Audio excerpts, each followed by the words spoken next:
এরই মাঝে কিন্তু আমরা দেখেছি যে বাংলাদেশ জাতীয় আমি হাফিজ মোহাম্মদ মঈনুদ্দিন, বাংলাদেশ জাতীয়তাবাদী কৃষক দল কেন্দ্রীয় কমিটির অন্যতম সদস্য। আজকে আপনারা দেখেছেন যে বৃষ্টি ভিজা দিনে আমি তারেক রহমান কর্তৃক আগামী দিনের যে উনি 31 দফা যে বাস্তবায়ন করবেন সেই লিফলেটটা আমি এখানে এই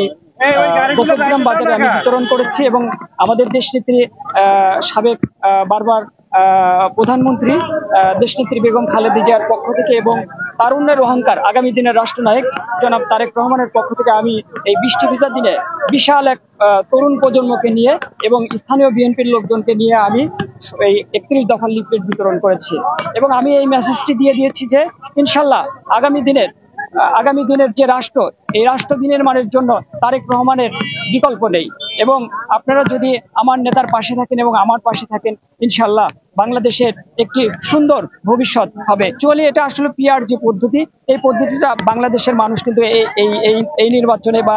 এরকম ভোট দিয়ে কখনো অভ্যস্ত না। ঠিক আছে, এটি বাংলাদেশের মানুষের জন্য এবং বাংলাদেশের জন্য একটি গভীর ষড়যন্ত্র চলছে যে সামনের যে নির্বাচনটা, এই নির্বাচনটা যাতে দীর্ঘায়িত হয় এটার জন্য বিভিন্নভাবে মনে করেন যে আপনার একটা ষড়যন্ত্র চলছে এবং এই নির্বাচন বানচাল করার জন্য একটি পক্ষ বিশেষভাবে উঠে পড়ে লেগেছে। ইনশাল্লাহ বাংলাদেশের জনগণ, বাংলাদেশের তরুণ প্রজন্ম, বাংলাদেশের সাধারণ মানুষ এ বিষয়ে সতর্ক আছে। ইনশাল্লাহ যারা এই ষড়যন্ত্র করছে, এই ষড়যন্ত্রকে খুব দ্রুত সময়ের মধ্যে আমরা রুখে দেব। আপনি দেখছেন যে আজকে এই বৃষ্টি ভেজা দিনে এখানে হাজার হাজার মানুষ তারা তারেক রহমানের যে 31 দফা তারা এখানকার সাধারণ মানুষের মধ্যে আমরা পৌঁছে দিয়েছি যে এবং মানুষের যে সাড়া এবং এই এলাকার মানুষের যে সাড়া আপনারা দেখছেন যে মানে কি পরিমাণ সাড়া তারেক রহমানের মানে প্রতি। এজন্য আমরা আশাবাদী যে এই রাষ্ট্রকে নিয়ে যে যত ধরনের ষড়যন্ত্রই করুক না কেন, ঠিক আছে, ইনশাল্লাহ দিন শেষে বাংলাদেশ জাতীয়তাবাদী দল বিএনপি বিজয়ী হবে এবং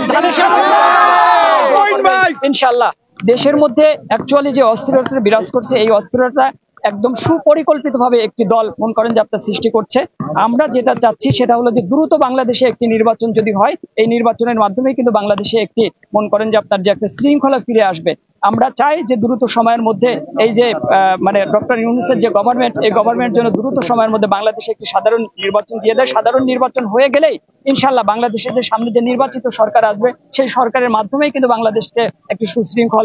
সুশৃঙ্খলতা ফিরে আসবে এবং এই জাতি যে একটা হতাশার মধ্যে পড়ে আছে, এই হতাশাটাও খুব দ্রুত সময়ের মধ্যে কেটে যাবে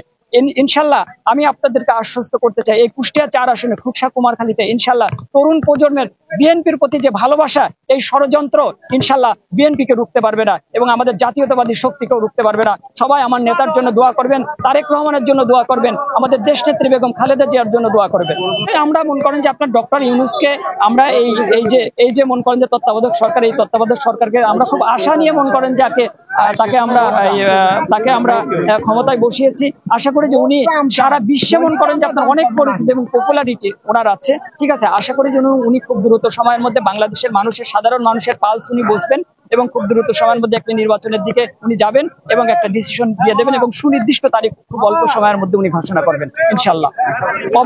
অবশ্যই আমরা এই সরকারকে খুব আশাবাদী, খুব আশা নিয়ে আমরা এই সরকারকে বসিয়েছি এবং এই সরকারের যে নির্বাচনটা সামনে উনি যে দেবেন, এই নির্বাচনের প্রতি আমাদের শতভাগ আস্থা এবং বিশ্বাস আছে যে ইনশাল্লাহ অবশ্যই এই নির্বাচনের উপর আমরা ভরসা রাখবো এবং নির্বাচন সুস্থ হবে।